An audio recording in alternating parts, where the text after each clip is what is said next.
नमस्कार दोस्तों, Byju's exam prep IAS Hindi में आप सभी का स्वागत है।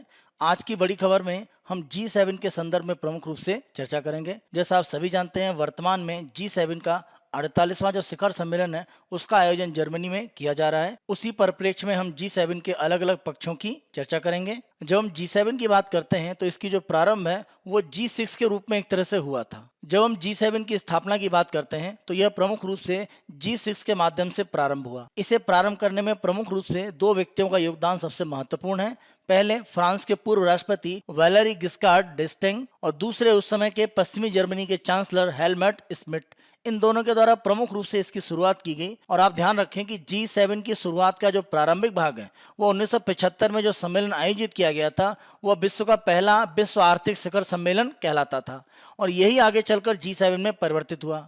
तो 1975 में जो सम्मेलन आयोजित किया गया वहां पर प्रमुख रूप से देखें ये चार व्यक्ति सबसे महत्वपूर्ण है: Harold Wilson, Helmut Schmidt, Gerald Ford और वैलेरी गिस्कार्ड डेस्टिंग। इन चारों के द्वारा प्रमुख रूप से 1975 में फ्रांस के रैम्बोर्ट जो सम्मेलन हुआ था उसमें भाग लिया गया और इन्हीं के द्वारा प्रमुख रूप से G7 के आधार की प्रक्रिया शुरू की गई। प्रारंभ में अगर हम देखें तो Germany, France, great Britain, Italy, Japan और संयुक्त राज्य अमेरिका इसमें शामिल थे और जो सम्मेलन 1975 में पहला हुआ था रैम्बोर्ट में। आगे चलकर अगर हम देखें तो इसका विस्तार हुआ।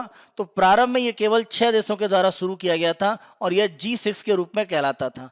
आगे चलकर G7 और G8 के रूप में इसका परिवर्तन हुआ। हम ध्यान रखें यह जो समूह बनाया गया था यह इनफॉर्मल रूप में काम करता है, यानी इसका कोई मुख्यालय या एक आधिकारिक रूप में यह कार्य करता है ऐसा नहीं है। यह वार्षिक रूप में बैठक करके अलग अलग जो समस्याएं हैं उनको समाधान करने का प्रयास करता है, प्रमुख रूप से विकसित देशों के बीच में। क्योंकि अगर हम इन देशों की बात करें तो ये विकसित अर्थव्यवस्थाएं हैं। तो 1975 में ऐसे कौन से कारण थे जिसके बाद प्रमुख रूप से इन 6 देशों के द्वारा मिलकर और आगे चलकर इसमें कनाडा की बात करें वो भी शामिल हुआ। तो ये देश अगर मिलकर एक साथ आ रहे थे तो ऐसे कौन से कारण थे? 1975 के पहले अगर हम देखें तो दुनिया की अर्थव्यवस्था में दो बड़े संकट थे और उन्हीं दोनों संकट को G6 के प्रारंभ होने का आधार माना जाता है। यानी अनौपचारिक रूप में इन 6 देशों के द्वारा बैठक करके 1975 में G7 के लिए जो आधार बन रहा था उसके कारण के रूप में, इसके पहले कारण में अगर हम देखें तो 15 अगस्त 1971 को अमेरिकी राष्ट्रपति रिचर्ड निक्सन के द्वारा एक तरह से ब्रेटन वुड्स का जो सिस्टम था उसे बंद कर दिया गया, जहां पर सोने के बदले में अगर हम देखें तो डॉलर प्राप्त करने की जो स्थिति थी उसको बंद कर दिया गया। यानी एक तरह से सोना और डॉलर जिस तरह से परिवर्तनीय थे वो तंत्र निक्सन के द्वारा बंद किया गया। तो वैश्विक स्तर पर जो भी मुद्रा की विनिमय दर थी वो कहीं ना कहीं प्रमुख रूप से बाजार पर आधारित हो गई और विनिमय दर के निर्धारण में सोने का जो महत्व था डॉलर के साथ में वो समाप्त हुआ।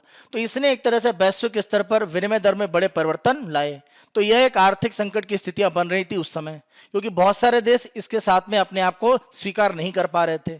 दूसरी बड़ी समस्या अगर हम देखें तो 1973 का है। 1973 में अक्टूबर में अगर हम देखें तो यम किपुर युद्ध हो चुका था इजराइल और अरब के बीच में, जहां पर प्रमुख रूप से अगर हम देखें तो इजराइल की विजय हुई थी और सिनाई प्रायद्वीप साथ साथ जो गोलान हाइट का भाग है वो इजराइल ने अपने नियंत्रण में लिया। इस युद्ध की अगर हम बात करें तो ये 9 से लेकर 25 अक्टूबर के बीच में प्रमुख रूप से 1973 में संचालित किया गया। और इसी युद्ध के समय में अगर हम देखें तो 19 अक्टूबर को अमेरिकी राष्ट्रपति निक्सन के द्वारा घोषणा की गई कि वह इजराइल को आपातकालीन सहायता के रूप में 2.2 अरब डॉलर उपलब्ध कराएंगे। और इसी से प्रमुख रूप से अगर हम देखें तो नाराज होकर ओपेक देशों की बात करें, जिसमें प्रमुख रूप से हम अरब देशों की बात कर रहे हैं, तो अरब जो भी एक तरह से पेट्रोलियम निर्यातक देश थे ओपेक में, उन्होंने संयुक्त राष्ट्र पर एक तेल प्रतिबंध लगा दिया। और इसकी स्थिति ये थी कि अमेरिका में एक तरह से कच्चे तेल की जो स्थितियां हैं वो लगभग संकट में आ गई और इस आधार पर जब अरब देशों के द्वारा पेट्रोलियम आपूर्ति को एक तरह से बाधित किया गया तो वैश्विक स्तर पर कच्चे तेल के मूल्य बढ़े और इसने एक तरह से मूल्य वृद्धि करी और मुद्रास्फीति को बढ़ाया। तो ये जो 1973 और 71 की घटनाएं थी, इन्होंने 1975 में इन विकसित देशों को एक साथ आकर आर्थिक नीतियों में सहयोग करने के लिए विवश किया और यही आधार था कि प्रमुख रूप से G6 की जो बैठक है वो 1975 में आयोजित की गई। आगे चलकर 1976 में कनाडा शामिल हुआ और G6 आपका G7 के रूप में परिवर्तित हो गया, यानी Germany, UK, France, Canada, USA, Italy और जापान। और 1976 में प्योर्टो रिको में जो सम्मेलन हुआ था उसमें 7 देशों ने भाग लिया और G7 की स्थितियां बन चुकी थी। आगे चलकर अगर हम देखें तो 1998 में बर्मिंघम का जो शिखर सम्मेलन था अंततः यह G8 में परिवर्तित हुआ, जब इसमें रूस को भी शामिल कर दिया गया। 2014 में रूस ने जिस तरह से यूक्रेन की संप्रभुता पर एक तरह से हमला किया और क्रीमिया के क्षेत्र को अपने देश में मिला लिया।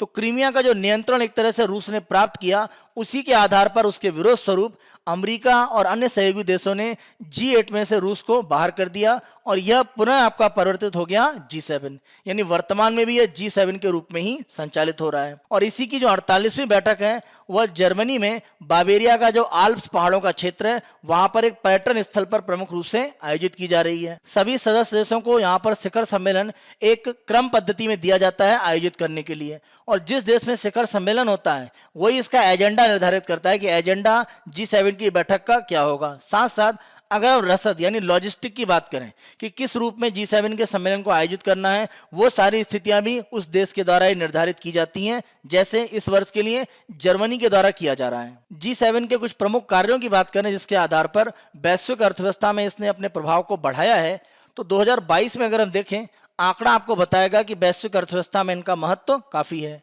विश्व की आबादी का लगभग 10% है, विश्व जीडीपी में लगभग 31% इनका योगदान है, और वैश्विक जितना भी CO2 उत्सर्जन होता है उसका 21%।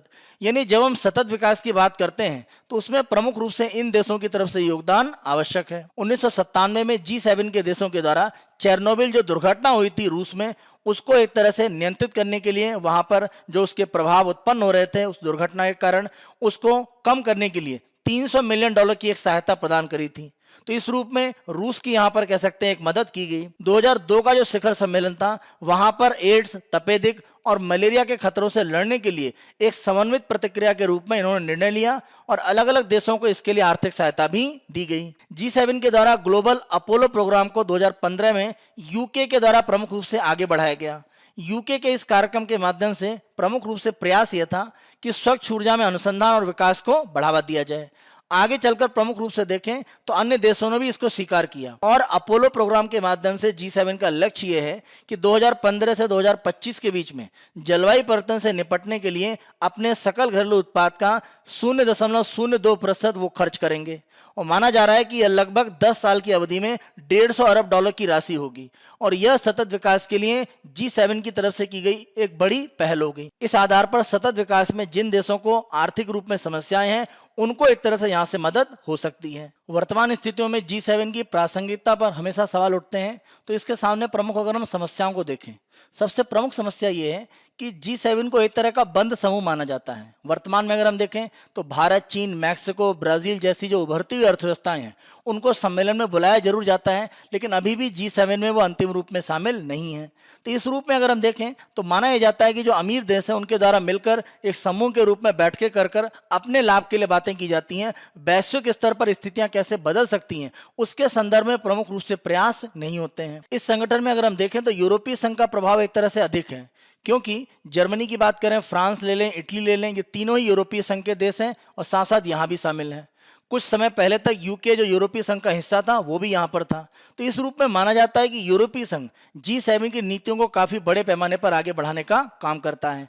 साथ साथ जो भी एक तरह से G7 के द्वारा अंत में बयान दिया जाता है शिखर सम्मेलन में, उसका बड़े पैमाने पर उपयोग कम होता है, या आप कह सकते हैं कि इसके आर्थिक या अन्य रूप में वैश्विक अर्थव्यवस्था में प्रभाव कम दिखते हैं।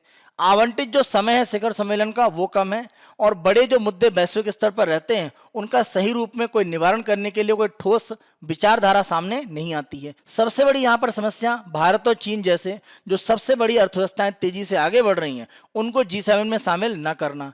इस कारण से वैश्विक स्तर पर वर्तमान विश्व अर्थव्यवस्था का जो विकास इंजन है वो भारत और चीन है, लेकिन वो अगर G7 में भागीदारी नहीं करते हैं तो इसका बहुत अधिक वैश्विक अर्थव्यवस्था में महत्व नहीं रहता है। अंतिम रूप में आपसी आंतरिक असहमति काफी है।